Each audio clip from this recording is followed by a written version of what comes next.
마태복음은 흔히 왕의 복음서라고 불립니다. 왜냐하면 마태는 자신의 복음서에서 예수 그리스도에 대해서 기록할 때에 우리 가운데 진정한 왕으로 오신 예수 그리스도에 대해서 이 왕이신 예수님에 대해서 강조하고 있기 때문인데요. 이런 의미에서 우리가 오늘 마태복음 18장을 살펴보게 될 텐데, 예수님께서 왕으로 다스리시는 하나님의 나라, 천국이죠. 이 천국의 통치 원리가 어떠한 것인가 우리에게 오늘 명확하게 알려주고 있거든요. 그 원리를 3절에서 기록하고 있습니다. 3절입니다. 이르시되 진실로 너희에게 이르노니 너희가 돌이켜 어린 아이들과 같이 되지 아니하면 결단코 천국에 들어가지 못하리라. 어린 아이와 같이 되지 않으면 천국에 들어갈 수 없다. 이 말을 반대로 하면 뭐죠? 우리는 어린 아이와 같이 되어야 천국에 들어갈 수 있다라는 말이겠죠. 바라기는 오늘 말씀을 통해 우리 모두에게 도전하는 것은 각 사람에게 신앙의 연륜과 경험과 지식과 상관없이 모두 어린 하나님을 향한 어린아이와 같은 순수한 믿음과 신앙 소유하게 되시기를 주님의 이름으로 축원합니다 라고 대부분 이 본문을 이해하셨을 겁니다. 순수한 믿음. 그래서 오늘 말씀의 제목도 보시면 순수한 믿음이라는 오해입니다. 우리가 이 말씀을 굉장히 좀 많이 오해하고 있습니다.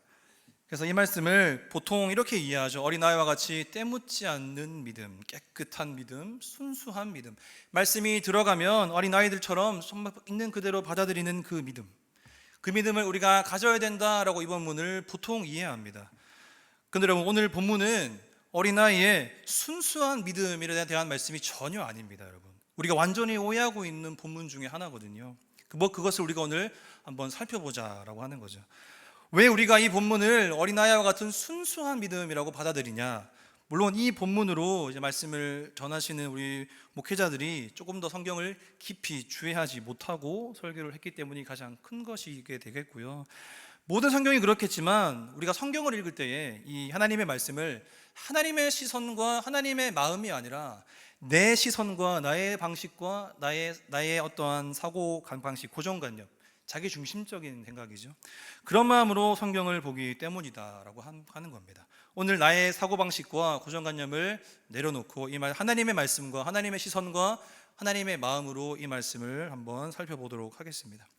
18장을 제대로 이해하기 위해서는 17장에 그리고 앞에 어떤 사건들이 있었는지 조금 살펴볼 필요가 있습니다. 오늘 본문 바로 앞장인 17장에서는 예수님께서 본격적으로 자신의 죽으심과 부활하심에 대해서 선포하고 있습니다. 16장에서 그것을 첫 번째로 언급하시거든요. 그리고 17장에서 예수님께서 베드로, 야고보, 요한을 높은 산에 데리고 올라가셔서 영광스러운 모습으로 변화된 것을 보여주십니다.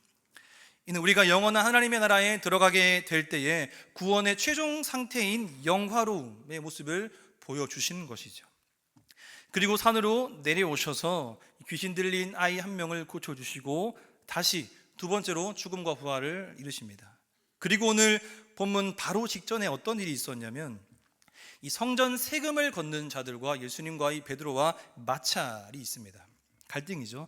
성전에 세금을 걷는 사람들이 있었습니다. 그들이 베드로에게 찾아와서 이렇게 얘기합니다. 왜 너희 선생은 성전 세금을 내지 않느냐? 반세겔이죠. 왜 내지 않느냐라고 하면서 시비를 겁니다. 이 당시의 세금의 기원이 출애굽기 30장에 나오는데요. 모든 성인이 당시에 인구조사를 할 때에 그 회막 봉사에 필요한 금액이 반세겔이었습니다. 부자이든 가난한 사람이든 상관없이 반세겔을 반드시 동일하게 냈어야 했습니다. 근데 이게 구약에서는 한 번 내면 되었거든요. 일회성이었는데 이게 신약으로 넘어오면서 이것을 아예 정기적으로 걷는 것으로 제도화되었습니다. 그렇게 이 사람들이 그 성전 세금을 걷는 사람들이 왜 예수님 너희 선생은 세금을 내지 않느냐라고 베드로에게 시비를 걸거든요. 그때 예수님께서 그 장면을 보시고 베드로에게 굉장히 중요한 천국의 비밀을 알려주십니다.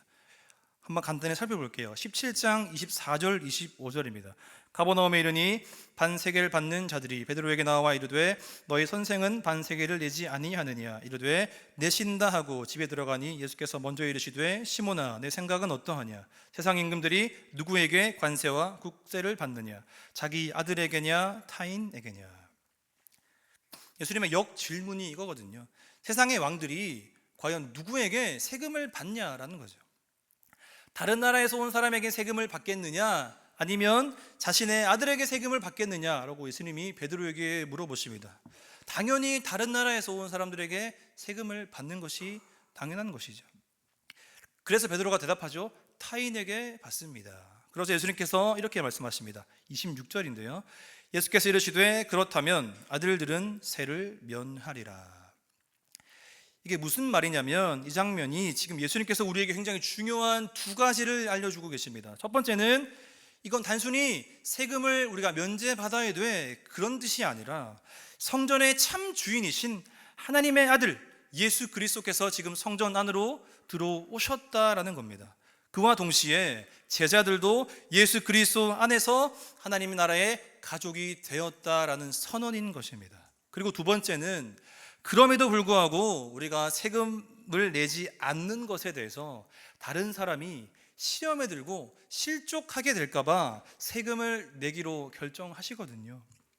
참 왕, 참 아들이신 예수님이셨지만 자신의 그 권리를 내려놓으셨습니다. 그러나 예수님과 베드로의 수중엔 돈이 없었죠. 그때 예수님께서 방법을 알려주시거든요. 27절입니다.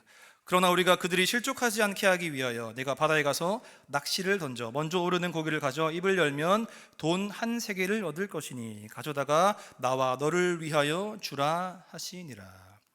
바닷속에 많은 물고기가 있는데 가장 먼저 떠오르는 물고기가 있을 거야. 그때 그 물고기의 입을 열면 한 세겔이 있을 것이다. 그래서 반 세겔이니까 너와 나의 세금을 거기서 취해서 내라라고 하는 기적을 보여주십니다. 여러분, 그렇다면 이 지금 놀라운 기적이지 않습니까? 여러분, 그 물속에 있는 그 물고기의 입에서 돈이 나왔습니다. 그렇다면 그 장면을 목격한 베드로와 수많은 제자들은 깨달아야 했습니다. 뭘 깨달아야 했을까요? 나는 불가능하지만 하나님은 가능하시다. 즉 하나님 나라의 백성은 내 능력과 내 공로로 얻어지는 자격이 아니라 전적인 하나님의 돌보심과 은혜가 있어야 내가 살아갈 수 있구나를 깨달아야 했던 겁니다. 하나님의 자녀라고 하는 것은 내 무능함을 깨닫고 하나님을 전적으로 신뢰하는 것이구나. 사랑하는 성도 여러분, 우리가 여러분들의 인생 속에 하나님이 때로는 큰 기적과 능력을 베푸실 때가 많이 있죠. 내 기도에 응답하실 때도 참 많이 있습니다.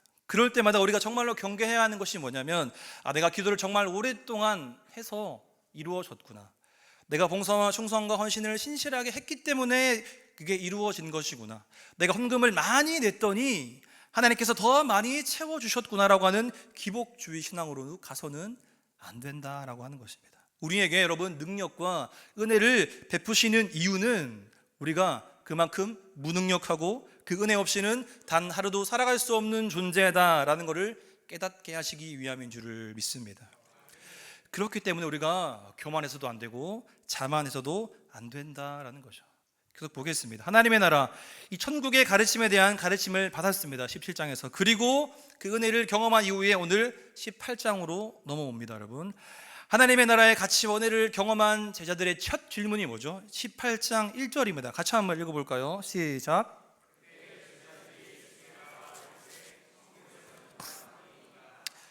누가 크니까? 여러분, 좀 전에 바로 앞에서 예수님의 그 베푸신 은혜로 물고기에서 돈을 얻어서 세금을 냈던 그 은혜를, 그 기적을 경험했던 제자들입니다. 근데 그 은혜의 자리에서 지금 서열 경쟁이 시작됩니다. 예수님, 제자들 중에 누가 제일 큽니까? 이게 죄악된 우리 인간의 본성이에요. 우리는 형언할 수 없는 은혜를 경험하면 때로는 정말 내가 일평생 하나님의 나라와 영광을 위해 살아가겠노라 다짐하지만 그게 잘 되나요, 여러분? 잘 되지 않는다라는 거죠. 여기서 이 제자들의 누가 크냐라고 하는 질문은 누가 가장 높은 제자입니까? 라고 하는 원어적인 뜻을 가지고 있습니다. 이 부분에 대해서 이 프랜스라고 하는 신학자가 있는데 이렇게 이야기합니다. 이 제자들의 지금 이 18장 1절의 질문은 예수가 자신의 죽음을 분명히 선포한 후였기 때문에 그들에게 더욱 긴박한 문제가 되었고, 따라서 예수가 죽은 후에 누가 지도자의 자리를 맡을 것인지를 묻는 것으로 보아야 한다라고 봅니다. 여러분, 한번 잘 생각해 봅시다. 여러분, 예수님이 죽은 후에 누가 그들의 지도자입니까? 예수님이 죽은 후에 누가 그들의 삶을 인도할까요?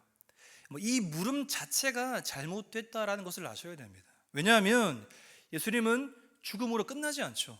반드시 부활하시고 승천하셔서 지금까지 우리와 함께 하시고 지금까지 우리의 삶을 인도하시는 예수님이 우리의 진정한 왕이시고 주인이시다라고 하는 겁니다. 특별히 우리 교회가 이제 임직자 선출을 끝냈잖아요. 지난주에 우리가 영적으로 더 한 단계 성장하느냐 쇠퇴하느냐는 여기에 달려 있습니다. 이번 임직 받으신 분들은 물론이고 우리 사랑하는 모든 성도 여러분, 우리를 이끌고 가는 것은 우리의 삶의 주인은 우리의 직분이 아니라 나 개인이 아니라 예수 그리스도임을 믿으시기를 바랍니다. 그 제자들의 터무니없는 질문에 예수님께서 이렇게 말씀하시거든요. 2절 3절입니다. 예수께서 한 어린아이를 불러 그들 가운데 세우시고 이르시되 진실로 너희에게 이르노니 너희가 돌이켜 어린아이들과 같이 되지 아니하면 결단코 천국에 들어가지 못하리라. 다시 한번 말씀드리지만 이 말씀에서 순수함이라는 뜻을 가지고 있는 언어적인 표현은 단 하나도 등장하지 않습니다. 여러분, 그것을 반드시 기억하시기를 바랍니다. 어린아이의 가장 큰 특징이 뭐죠? 정말 순수함일까요, 여러분? 물론 순수하겠죠. 그런데 그렇다면 그 순수함의 정의가 뭡니까? 어디까지 가야 정말 순수하다라고 우리가 정의를 내릴 수 있냐라는 거죠.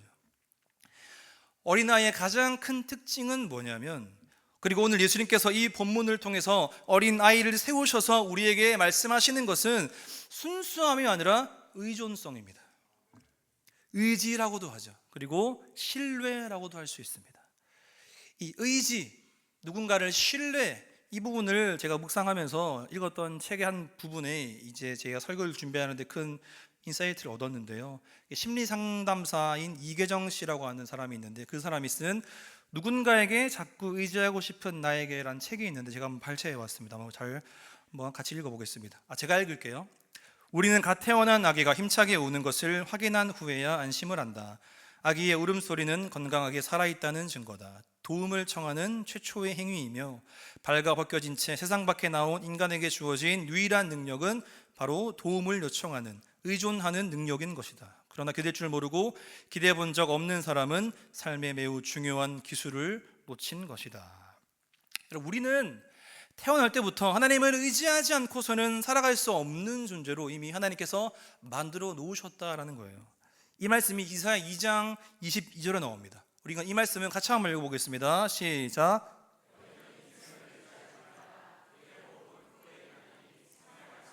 있느냐.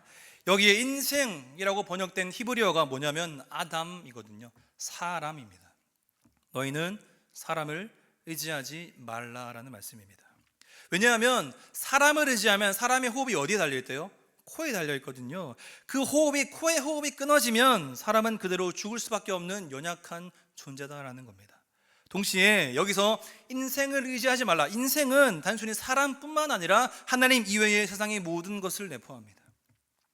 하나님이 아니라 세상을 의지했더니, 나 사람을 의지했더니 그 결과가 다 바로 다음 장인 이사야 3장에 예루살렘의 멸망이 시작됩니다. 3장 1절인데요.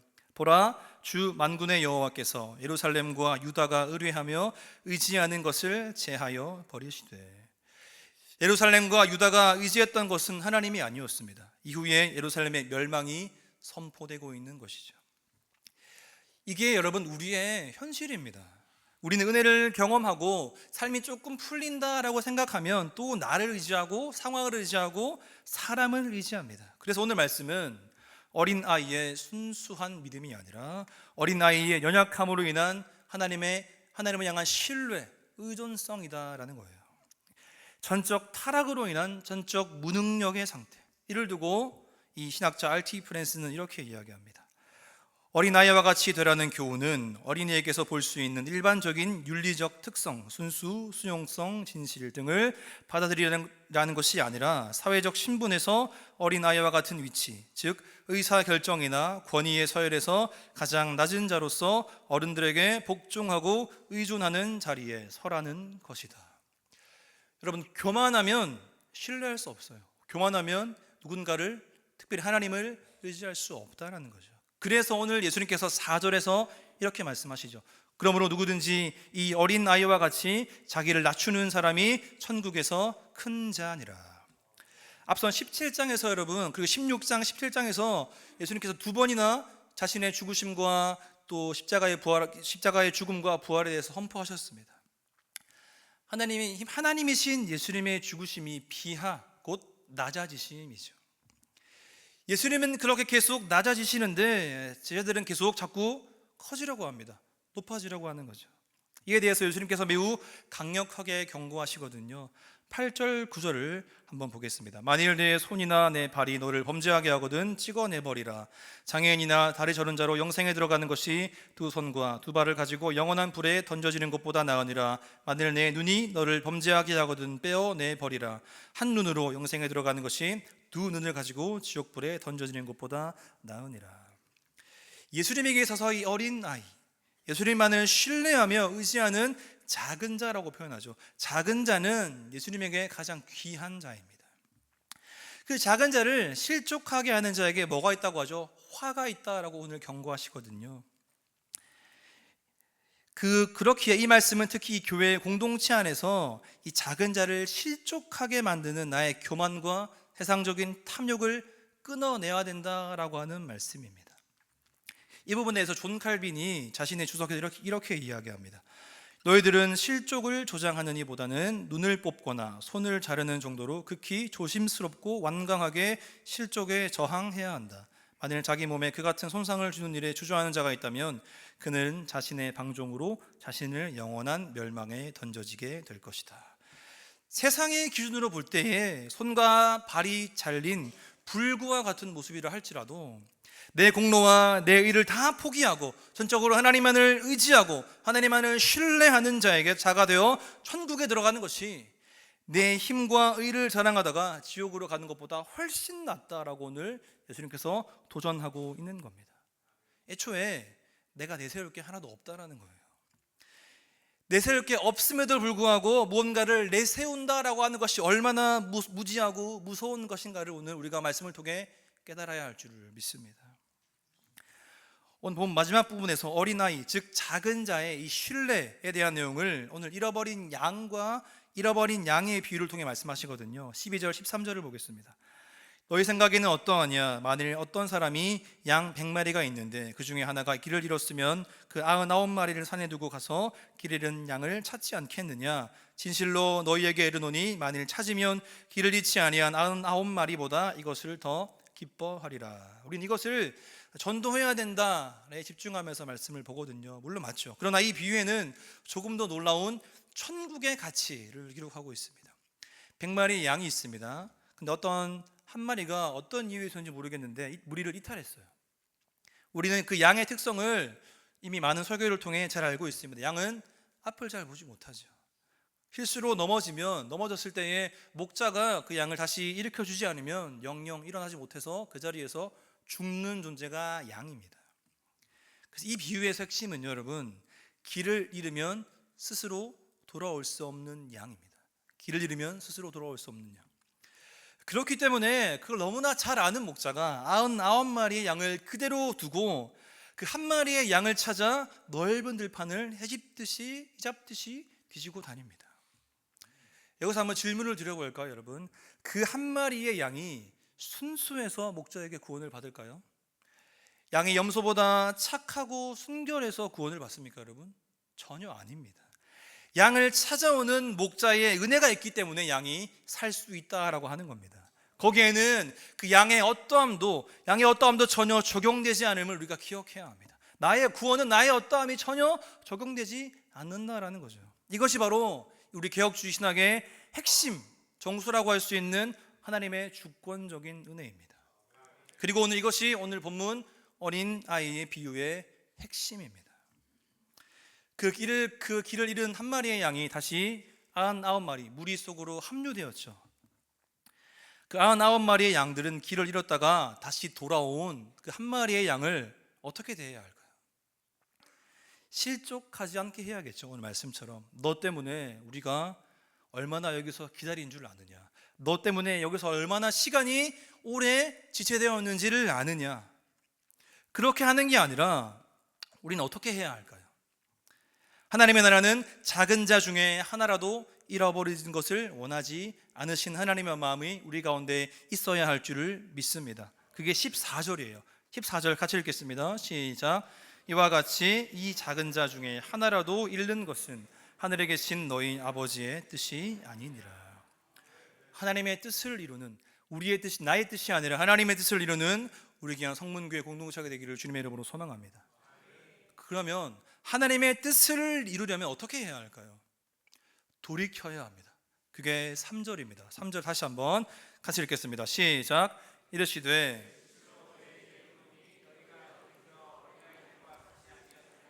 결탄코 천국에 들어가지. 저기에 돌이켜라고 사용된 히브리 단어가 헬라어 단어가 스트레포라고 하는 단어인데요. 이게 틀다, 반대로 돌리다라는 그 뜻입니다. 이게 성경에서 표현되면 단순한 태도의 변화 정도가 아니라 이게 회심을 내포하는 완전 방향 전환을 이야기합니다. 회심이죠. 오늘 이 제자들처럼 은혜를 경험했음에도 여전히 큰 자가 되려고 하는 그런 자가 아니라 오히려 가장 작은 자로, 낮은 자리로 내려가서 자신의 영광과 만족이 아니라 예수 그리스도의 십자가의 길을 가겠노라 다짐하며 돌이키는 것, 그것이 바로 하나님의 뜻대로 살아가는 삶인 줄을 믿으시기를 바랍니다. 이 돌이킴의 은혜가 우리 가운데 있게 되기를 주님의 이름으로 소망합니다. 말씀을 맺겠습니다. 예수님께서 오늘 우리에게 요구하시는 삶의 모습이 무엇입니까? 하나님을 전적으로 의지하는 것이죠. 예수님을 닮길 원한다고 늘 우리는 예배를 통해, 기도를 통해, 말씀을 통해 고백하죠. 하나님, 내게 예수님 닮기를 소망합니다, 예수님의 길을 걸어가겠습니다라고 말은 하지만 예수의 참된 길을, 제자의 길을 걷겠다라고 하면서 낮아지는 모습은 싫어합니다. 낮아지는 그 예수님의 모습을 담기는 싫어합니다. 고난 속에 걸어야 하는 예수의 십자가의 길은 걷지 않으려고 하는 것이 우리의 모습이다라고 하는 거죠. 오늘 말씀을 더 이상 어린아이처럼 때묻지 않는 순수한 신앙인 되자라고 하는 도덕적인, 윤리적인 훈계 정도로 이해하지 않게 되기를 바랍니다. 설령 어린아이가 아무리 순수하다라고 해도 여러분, 어린아이도 뭐죠? 죄인입니다. 그런 아이를 예수님께서 세우셔서 말씀하시는 이유는, 첫 번째, 아이들이 죄인임과 동시에 그 당시에 어린아이는 아무런 권리가 없고요, 아무런 영향력도 없었습니다. 아이들이 심지어 전혀 중요하지 않은 존재로 여겼던 시대가 바로 그 시대의 어린아이입니다.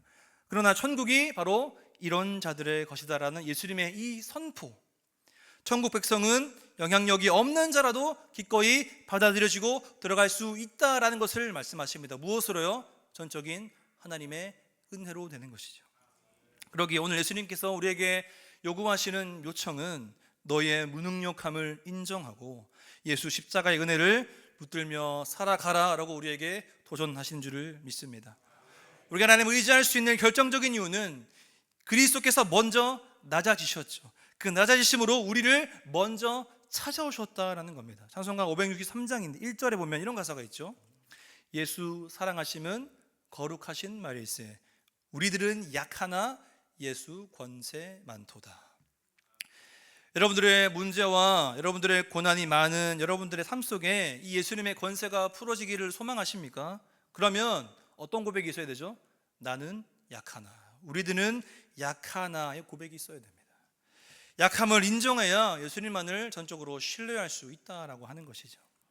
예수님 가장 먼저 작은 자가 되셨고 낮아지셨습니다. 그러기에 우리도 오늘 하나님 아버지만을 전적으로 신뢰하는, 의지하는 참된 어린아이가 되어서 그 천국의 기쁨과 풍성함을 누리며 살아갈 수 있는 우리 모두가 되기를 소망합니다. 이 말씀 붙들고 내일부터 시작된 여러분들의 삶의 현장에서, 가정에서, 직장에서, 사업장에서 천국 소망을 가지며 진정한 천국의 기쁨과 은혜를 맛보며 살아가는 우리 모든 성도들 되시기를 주님의 이름으로 축원합니다. 우리 말씀을 기억하며 함께 찬양하겠습니다.